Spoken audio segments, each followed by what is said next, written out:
The Florida Gators are your 2025 March Madness national champions. Congratulations to the 1 seed, Mr. Walter Clayton Jr. himself. Didn't have the game that he was hoping for today. Especially the first half. I mean, 0 points. Yeah. he didn't score at all. 11 points at the end of the game, but you know what? He won player of the tournament because he was balling all tournament, especially the game against Duke, which we'll talk about after. But just to recap, like I said, Walter Clayton Jr., 11 points.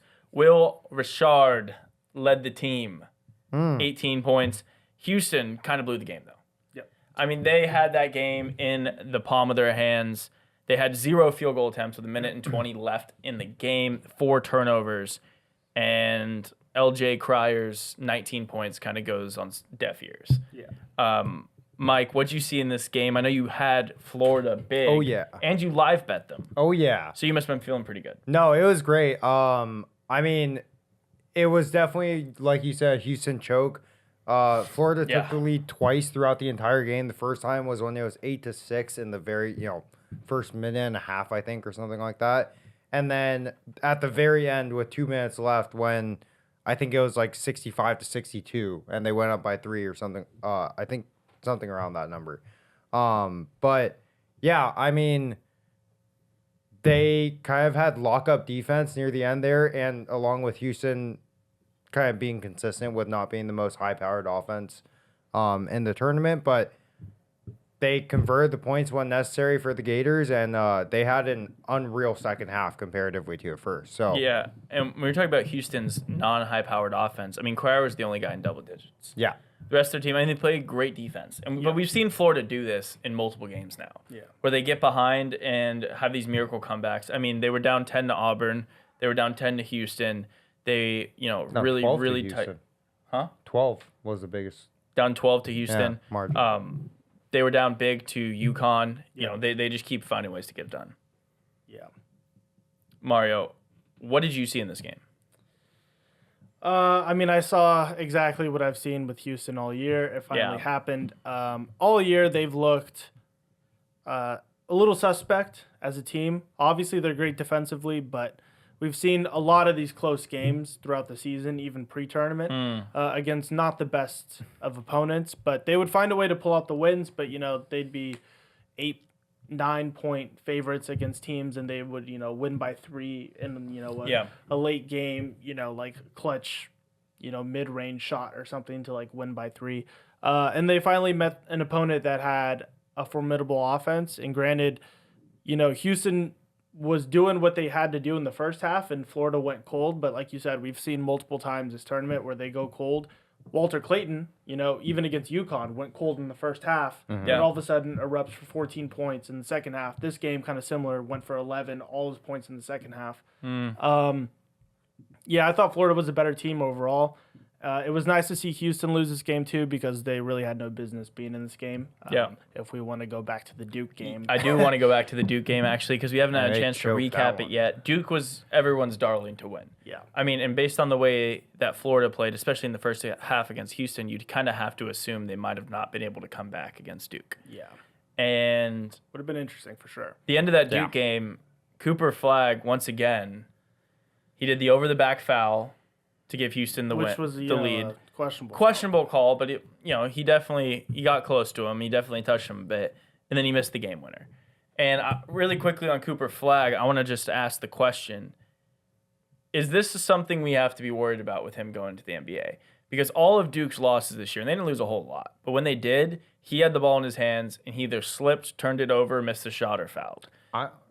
I mean, personally, if we're talking about that one game, I don't think that's Cooper Flagg's fault. Like we were talking about with Cameron Mankev, or I was talking about with Cameron Mankev earlier.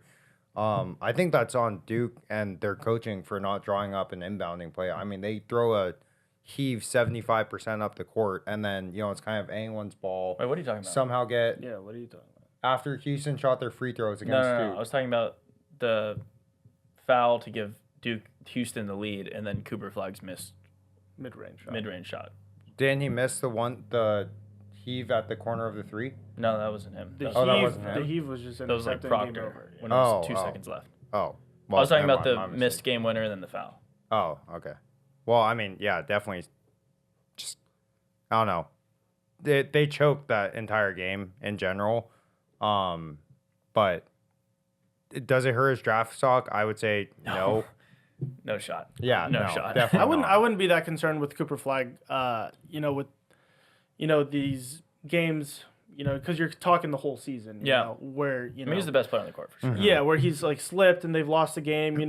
Which was against Clemson, and then obviously he missed that mid-range early in the season too. He missed, slipped. Yeah, where he missed that mid-range shot against Houston. He got to a spot, just missed.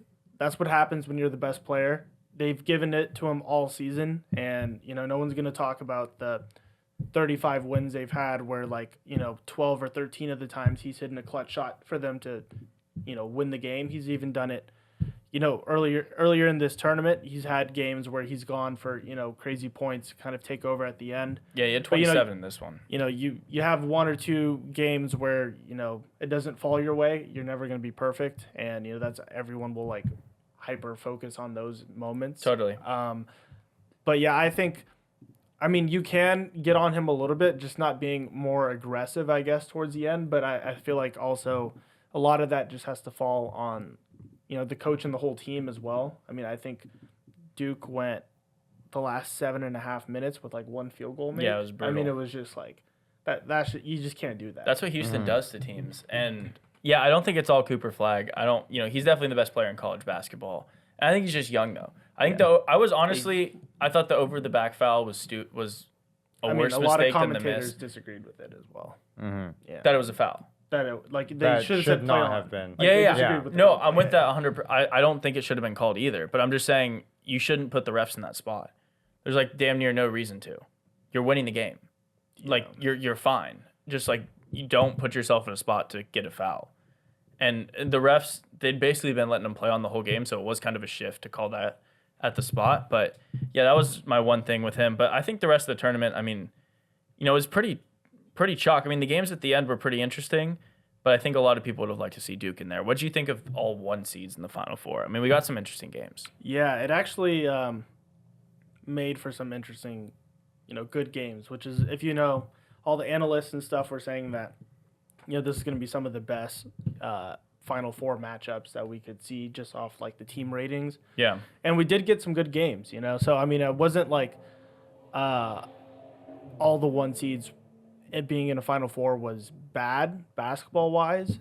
It was just more leading up to the Final Four. Yeah. I felt like there wasn't that head of steam that March Madness usually has with, a Cinderella story team kind of making it to a Sweet 16 or Elite 8. It was just chalk the whole tournament, and it was kind of whatever. Yeah, no, the March Madness overall for me was kind of a letdown.